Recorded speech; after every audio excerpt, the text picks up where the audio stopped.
तो आइए दर्शन लाभ लेते हैं श्री रामानंदाचार्य जी के जीवन चरित्र का। अरे लाला, यह क्या कर रहा है? यह पूजन का समय, रख दो। यह शब्द बालक के लिए ही किया गया है, इसीलिए उसे शब्द लेने से रोकना नहीं है। आओ रामदत्त, शंख ले लो।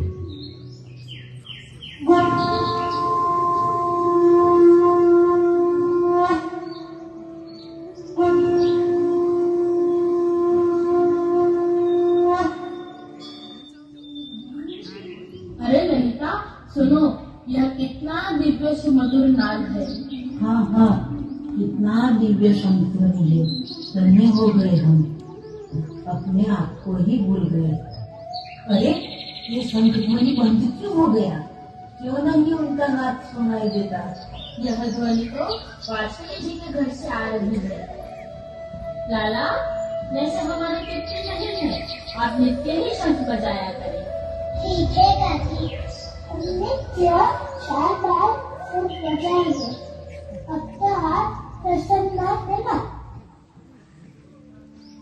रामाय रामभद्राय रामाय रामभद्राय रामचंद्राय वेदसे रामचंद्राय वेदसे रघुनाथाय नाथाय रघुनाथाय नाथाय सीताय पतये नमः। सीताय पतये नमः। अरे यह क्या लाला, तुमने तो सिर्फ एक ही बार सुना है और एक ही बार में सब कंठस्थ भी कर लिया। तुम्हारी मेधा शक्ति तो अपार है।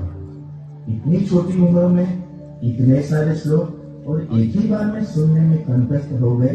हे माँ सरस्वती, तेरी कितनी कृपा है मेरे लल्ला पर। सुना है कि सुशीला का बेटा रामदत्त को पूरी वाल्मीकि रामायण कंठस्थ हो गई। इनके पिताजी जब पाठ करते हैं तो वह सुनते सुनते उनको भी वह याद रह जाता है। हाँ, यह तो चमत्कार ही है। सच में यह बालक तो चमत्कारिक है। यह तो भगवान का ही अंश है। हमारा सौभाग्य है कि हमें इसके सानिध्य में ही रहने का सौभाग्य मिला है। चलो ना, हम भी चलते हैं। लाला को बोलते हैं कि हमें भी सुनाए। हाँ हाँ, हमें भी सुनना है। बादशाही जी, सुना है तुम्हारा रामदत्त वाल्मीकि रामायण का पाठ करता है, हमें भी सुनना है। अरे रामदत्त, ब्राह्मणों को प्रणाम करो। बेटा, सुनाएगा ना रामायण? हाँ हाँ, क्यों नहीं काका, भगवान का नाम तो सुनाना और ही लेना सौभाग्य की बात है। जरूर सुनाऊंगा। रामाय रामभद्राय रामचंद्राय वेदसे रघुनाथाय नाथाय सीताय पतये नमः। हम इतने सालों से संस्कृत पढ़ रहे हैं और पढ़ा भी रहे हैं, फिर भी कुछ ही श्लोक याद कर पाए हैं। और यह बालक को देखो, इतनी छोटी उम्र में इतना कठिन संस्कृत एक बार सुनने में ही याद कर लिया। हमें इस बालक का सम्मान करना चाहिए। रामदत्त का यज्ञोपवीत संस्कार हो गया है। यज्ञोपवीत संस्कार के बाद काशी के लिए जाना विधान सुनते ही रामदत्त तो सच में काशी के लिए जाने की जिद कर रहे हैं। आपका लल्ला बहुत जिद कर रहा है, अब तो उनको काशी भेजना पड़ेगा। ठीक है, रामदत्त के मामा ओंकारेश्वर काशी में ही रहते हैं और वह न्याय शास्त्र के पताड़ पंडित भी है, तो काशी चलते हैं। राम राम। राम राम। अरे आज अचानक? रामदत्त को विद्या अध्ययन के लिए काशी ले आए हैं। बहुत अच्छा, चलो चलते हैं आचार्य के पास। आओ ओंकारेश्वर जी। यह हमारा भांजा रामदत्त है, उनको अच्छी तरह से अध्ययन करवाना है। हरे ओम आनो भद्राः ततो दग्धासो अपरीतास उद्भिदाः। ओंकारेश्वर जी, हम क्षमा चाहते हैं, क्योंकि यह बालक तो मेधावी है। उसकी मेधा तो इतनी प्रबल है कि उसके आगे हम हार मान गए। हर रोज की इतनी भीड़ से हम विकसित हो जाते हैं। अब हम किसी से नहीं मिलेंगे, हमें एकांत चाहिए। अब लघु नाटिका का दूसरा दृश्य शुरू होता है। मेरा आदेश है कि काशी जाकर कुमार राम से विवाह संबंधित क्योंकि इनका जन्म धर्म संस्थापन और राष्ट्र कार्य के लिए हुआ है। जैसी आपकी आज्ञा प्रभु।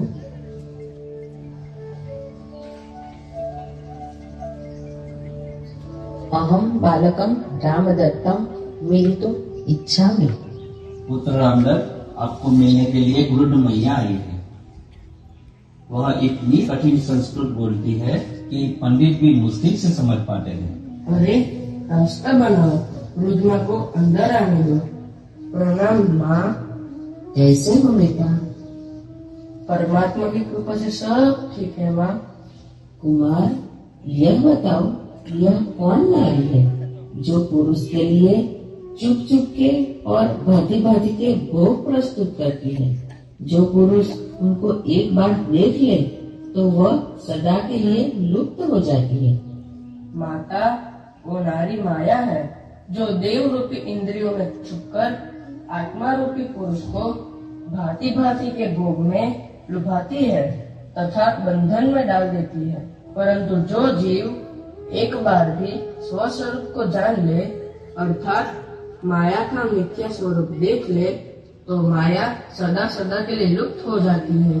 उसके बाद वह जीव को बंधन में नहीं डाल सकती। कुमार रामदत्त, आपके बारे में जैसा सुना था ऐसा ही अनुभव किया। प्रिय पुत्र, वह नारी के साथ विवाह करेगा? यह वृद्धा अकारण यहाँ नहीं आई है, अवश्य मुझे सचेत करने के लिए ही आई है। माँ के वह माया रानी तो अंधी है, इसमें आनंद का अभाव है। जो माया के साथ विवाह करने की इच्छा करेगा, जो माया के बंधन को स्वीकार करेगा, वह अंध होकर विषय रस के भोग में ही निमग्न हो जाता है।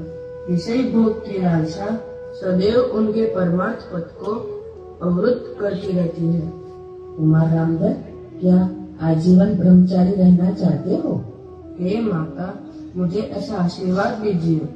वाजपेयी जी, यह ब्रह्मचारी को उसकी रुचि का पालन करने की मैं आज्ञा देती हूँ।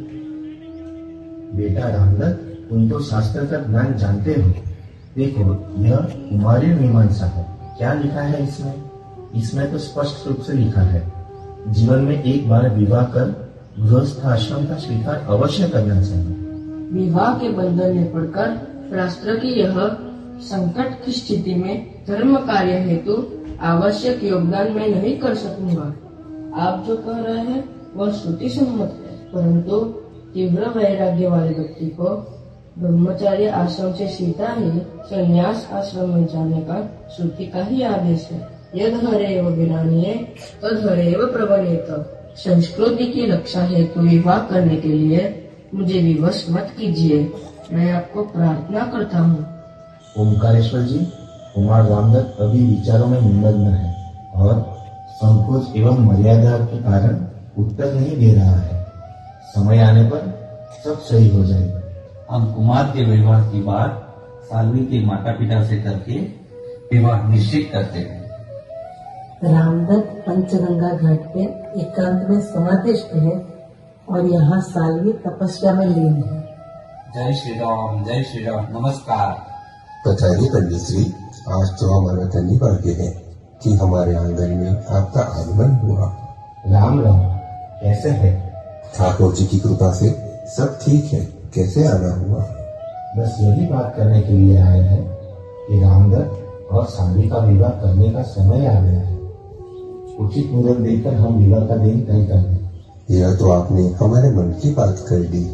हम जल्द ही मुहूर्त देखकर आपको सूचित करेंगे। राम राम पंडित जी।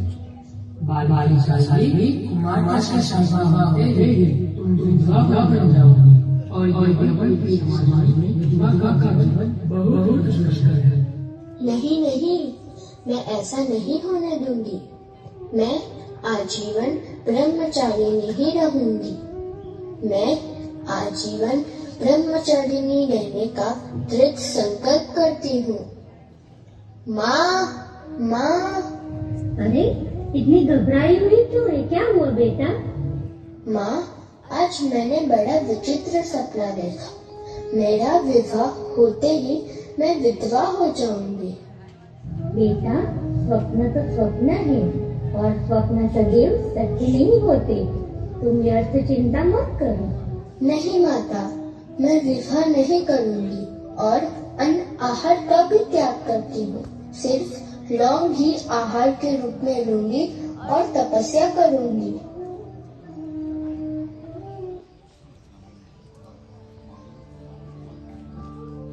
बेटा, तुम्हारी तपस्या बहुत उग्र है, फिर भी कोई तप अनुष्ठान करने के लिए योग्य गुरु के पास दीक्षा लेना सर्वथा उचित, क्योंकि गुरु बिन भवनिधि करे न कोई। पंडित जी, अगर यही उचित है तो मैं वही तेजस्वी विप्र कुमार जिनके साथ मेरा विवाह निश्चित हुआ है, उन्हीं को गुरु के रूप में स्वीकार करती हूँ। मैं उन्हीं के पास से दीक्षा लूंगी। ठीक है बेटा, हम तुम्हारी यह इच्छा और निर्णय को अनुमोदन देते हैं। चलो वाजपेयी जी के घर जाते हैं।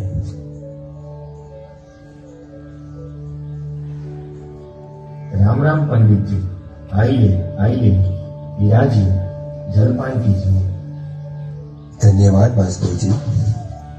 पंडित जी, आज अचानक कैसे आना हुआ? और बेटा सालवी, क्या बात है?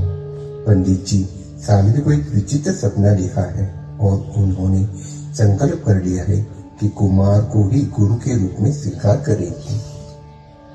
पंडित जी, हम तो क्या कहें, यह तो परमात्मा की ही इच्छा फलीभूत होती दिखाई दे रही है। कुमार अभी घर पर नहीं है, वह तो पंचगंगा घाट गया है और रामदत्ता आने का कोई समय निश्चित नहीं है, इसलिए हम सभी गंगा घाट चलते हैं।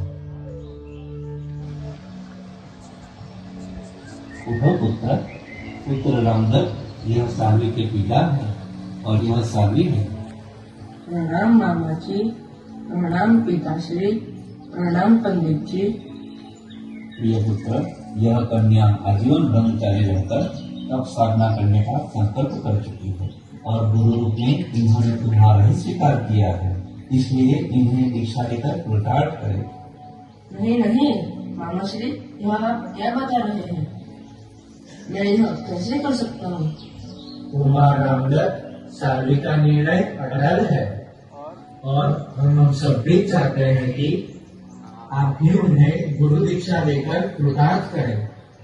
जैसी आप सबकी आज्ञा और परमात्मा की इच्छा।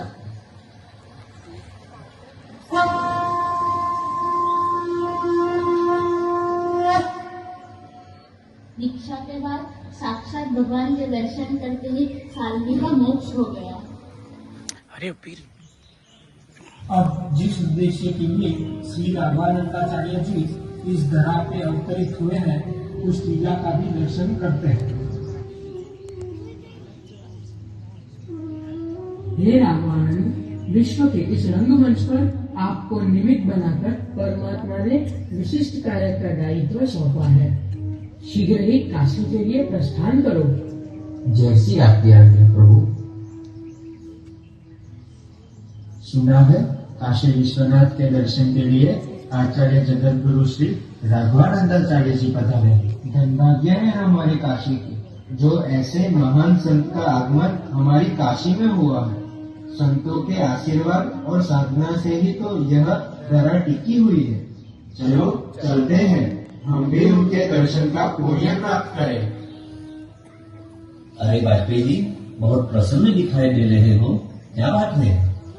प्रसन्नता की तो बात है, हमारी काशी नगरी में राघवानंदाचार्य जी पधारे हैं। अच्छा, तब तो हम भी दर्शन लाभ लेते हैं।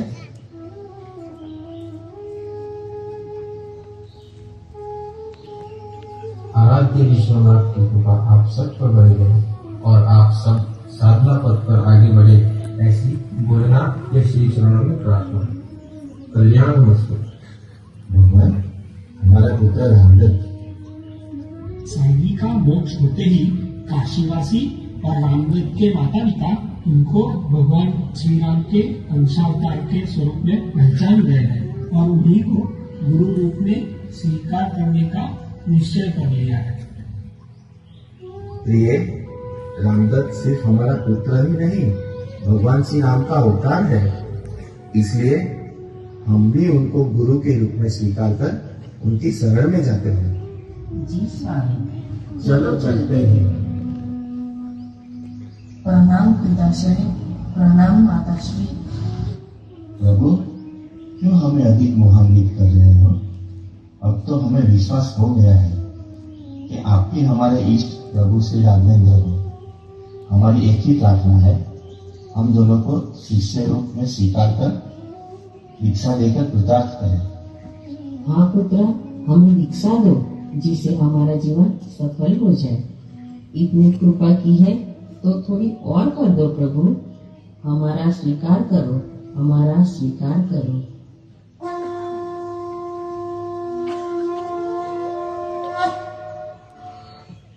बेटा रामदत्त, लल्ला बेटा, तुम कहाँ हो? तुम कहाँ चले गए? आजा ना, आजा मेरा बेटा, आजा। मैं तुम्हारे बिना जीवित नहीं रह सकती बेटा। मैं तुम्हारे पास आती हूँ। रामदत्त, मैं आ रही हूँ बेटा, मैं आ रही हूँ, आ रही हूँ। नहीं बेटा, तुम हमें छोड़कर नहीं जा सकते। अरे देवी, यह क्या हो गया? तुम भी हमें छोड़कर चली गई। मैं अकेला यहाँ रहकर क्या करूँगा? हे प्रभु, हे दीनानाथ, कृपा करो, कृपा करो। उठो वत्स, परिवर्तन संसार का नियम है। महाकाल के प्रभाव प्रवाह में मृत्यु तो क्षणिक परिवर्तन है। जहाँ जीवन ही अनित्य है तो वहाँ घटनाएं हो रही है, वह भी अनित्य ही है। इसीलिए जो घटित हो रहा है इससे प्रभावित न हो। हे पंडित, आप तो जानते ही है कि आपका पुत्र स्वयं भगवान राघवेंद्र ही थे। पूर्व जन्म के पुण्य कर्मों का वरदान के फलस्वरूप आपको सिर्फ 12 साल की आयु वाले पुत्र की प्राप्ति हुई। इसीलिए यह शौक उचित नहीं है। तुम्हें तो ज्ञात ही होगा भगवान ने क्या वरदान दिया था। याद करो वत्स, याद करो। मैं तुम्हारी तपस्या से प्रसन्न हूँ। वरदान मांगो, क्या चाहिए आपको? प्रभु, आप स्वयं मिलिए, क्या चाहिए? नहीं नहीं, वरदान मांगो। मेरा दर्शन व्यर्थ नहीं जाना चाहिए। प्रभु, आप ही हमारे पुत्र के रूप में आना।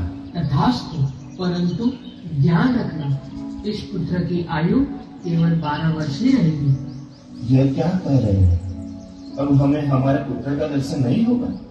श्रद्धालुओं, आप सब बाल मुनि को इतना प्रेम कर रहे हो तो फिर से उनके दर्शन करना चाहते हो? हाँ, क्यों नहीं? तो क्या आप आपका आयुष्य उन्हें समर्पित कर सकते हो? हाँ। आपका इतना प्रेम है, इतना प्रेम भाव है तो बाल मुनि अवश्य प्रकट होंगे। भारत भूमि की ग्लानि दूर करके धर्म प्रेमियों को आनंदित करेंगे। स्वामी जी, मैं यह क्या सुन रहा हूँ? क्या मैं फिर से पुत्र का दर्शन कर सकूंगा? शीघ्र बताइए स्वामी जी। प्रिय दर्शन के लिए हमें क्या करना है? बस एक बार मन भर के देख ले, फिर जीवन का क्या था? सुशीला ने थोड़ा धैर्य रखा होता तो आज पुनः पुत्र दर्शन करके इतनी प्रसन्न हो जाती। यह विधि के विधान को कौन बदल सकता है? वाजपेयी जी और ओंकारेश्वर जी, यज्ञ की तैयारी शुरू करो। तात्या शास्त्री अब धार्मिक और सदाचारी है। आप वैदिक कर्मकांड में अद्वितीय और कर्मठ है। धर्मेंद्र जी, आप तपस्वी हैं और यह नवयुवक छात्र चतुर्वेदी है। कल चैत्र शुक्ल प्रतिपदा है और यह शुभ दिन और शुभ मुहूर्त भी है। यज्ञ शुरू होगा।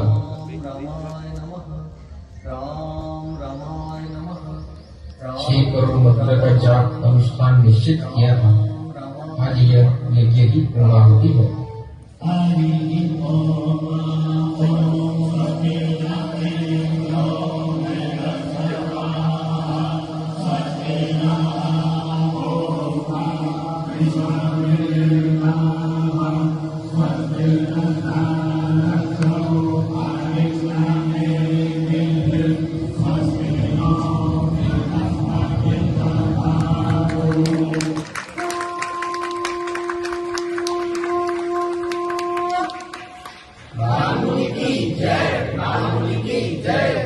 गुरुदेव, आपकी कृपा से प्राप्त यह जीवन का मार्गदर्शन भी आप ही करें। मुझे संन्यास दीक्षा देकर कृतार्थ करें, शिष्य रूप में मेरा स्वीकार करें और इस जीवन को धन्य बनाने की कृपा करें भगवान। अब भी मोहित कर रहे हो प्रभु, आप ही मेरे आराध्य हो। सर्वेश्वर श्री राम जी के साक्षात अवतार हो, यह रहस्य मैं जान गया हूँ प्रभु। आप ही ने कृपा करके पुनः प्रादुर्भाव का यह पुनीत कार्य करने में मुझे निमित्त बनाया, वह मैंने कर दिया। और अब संन्यास दीक्षा देने के लिए कह रहे हो, मैं कैसे आपसे विमुख हो जाऊं? इतनी नन्ही सी छोटी उम्र में कुमार संन्यास नहीं है? नहीं, यह कैसे हो सकता है? परंतु कुमार का यही निर्णय है, तो उसे कैसे रोक सकते हैं? यह प्रभु की क्या लीला है? कुमार, आपके पिता की अनुमति लेनी पड़ेगी, इसके बाद ही संन्यास दीक्षा दे सकेंगे। संन्यास दीक्षा की अनुमति देना पिता के लिए कितना कठिन है। फिर भी विचार करो कि आपके पुत्र की आयु तो मात्र 12 वर्ष की ही थी। नवजीवन प्राप्त यह बटुक को सद्गुरुदेव के चरण आश्रित बनने का सौभाग्य प्राप्त करने दो।